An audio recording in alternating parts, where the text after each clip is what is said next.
আমাদের আজকে থেকেই আপনার কল্পা কিন্নরের যে ট্রিপ সেটা স্টার্ট হয়েছে এবং আমরা এই মুহূর্তে সিমলা টাউন ক্রস করার পরে গ্রিন ভ্যালি ক্রস করেছি এবং দাঁড়িয়েছি একটা জায়গায় সবাইকে ব্রেকফাস্ট করাবো বলে।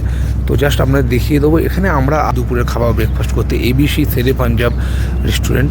এবং দেখুন এখান থেকে এইটা হলো খাবার স্পেস, মানে এখানে টেবিলগুলো পাতা আছে আর এখান থেকে যে ভিউটা অসাধারণ একটা ভিউ লাগছে, দেখিয়ে দেবো আপনাদেরকে। আপনারা যদি কোনো সময় আসেন সিমলাতে এবং কুফরির দিকে ঘুরতে গেলে এই রেস্টুরেন্ট থেকে খাওয়া দাওয়া করতে পারেন।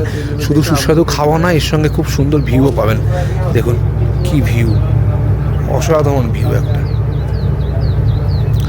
ওই যে দূরে দেখুন স্নোকের মাউন্টেনগুলো ক্লিয়ারলি বোঝা যাচ্ছে, খালি চোখে তো খুব সুন্দর লাগছে। আপনারা জানেন না কতখানি ক্যামেরায় দেখতে পাচ্ছেন। খুব সুন্দর লোকেশনে এই রেস্টুরেন্টটা, ট্রাই করতে পারেন কুফরির দিকে গেলে।